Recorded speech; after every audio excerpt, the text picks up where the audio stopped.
আবার একটা বিশ্বকাপের ফাইনালে ভারত, মাত্র কমাসের ব্যবধানে ফের বিশ্বকাপের ফাইনালে টিম ইন্ডিয়া। 13 বছর পর আবার একটি বিশ্বকাপ জেতার সুযোগ ভারতের সামনে। ফাইনালে সেই দুটি দলই উঠেছে যারা চলতি প্রতিযোগিতায় একটি ম্যাচে হারেনি। টসে জিতেও পরে বল করার সিদ্ধান্তে বুমেরাং হয়ে গেল ইংল্যান্ডের কাছে। আগে ব্যাট করে 171/7 তুলেছিল ভারত, জবাবে ইংল্যান্ড থেমে গেল 103 রানে। ভারত জিতল 68 রানে। প্রথম 2 ওভারে রোহিত দুটি 4 মারার পর রোহিত বেশ চাপ তৈরি করে দিয়েছিলেন ইংরেজ বোলারদের ওপর।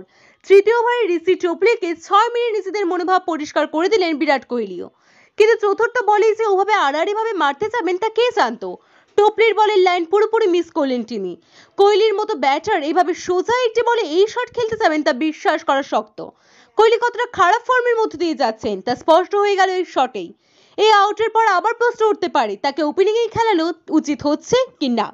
3 নম্বর ঋষভ পান্ত চলতি প্রতিযোগিতায় দায়িত্বশীল ইনিংস খেলেছেন, কিন্তু এই দিন খারাপ ফর্ম তাকেও তাড়া করলো। শ্যাম কার্নি তৃতীয় বলে আড়াআড়ি শট খেলতে গিয়ে মিড অনে ক্যাচ তুলে দেন জনি বেয়ারস্টোর হাতে। পরিণত মানসিকতাই ছিল না তার এই শটে। 4 নম্বরে সূর্যকুমার যাদব এবং বরং ধীরে সুস্থে খেলার দিকে মন দেয়। মাঝে অসম ওভারে ক্রিস জর্ডান পরিচিত ল্যাম্প শটে তিনি একটি 6 মারেন। সপ্তম ওভার থেকেই ঝিরিঝিরি বৃষ্টি পড়তে শুরু করেছিল। অষ্টম ওভার শেষ হওয়ার পরেই ঝেঁপে বৃষ্টি নামে গায়ে নেয়। প্রায় আধ ঘন্টা বৃষ্টি চলার পর আবার এমন করে রোদ ওঠে যে দেখে মনে হচ্ছিল আগে বৃষ্টিই হয়নি। 75 মিনিট বন্ধ থাকার পর শুরু হয় ম্যাচ। সূর্যের সঙ্গে জুটি বেঁধে রোহিত খেলছিলেন ভালোই, দুজনের জুটিতে উঠে যায় 50 রান। রোহিত নিজেও অর্ধশত রান পূরণ করেন। কার্নির একটি ওভারে দুটি 6, একটি 4 মেরে 19 রান তুলে নেন সূর্য। পরের ওভারেই ছন্দপতন। কোহলির মতো উইকেট পুরো ছেড়ে দিয়ে আড়াআড়ি ভাবে খেলতে যান রোহিত। আদিল রাশিদের গুগলির সামনেই ঠকে যান তিনি। বল এসে মিডল স্ট্যাম্প ভেঙে দেয়। কিছুক্ষণ পরেই ফিরেন সূর্য। রোহিতের মতো তিনি অর্ধশত রান করতে পারেননি।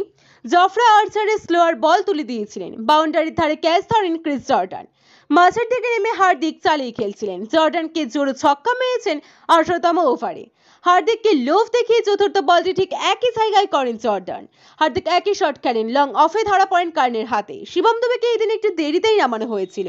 সেই সিদ্ধান্ত যে যথার্থ তা বোঝা গেল হার্দিক আউট হওয়ার পরই।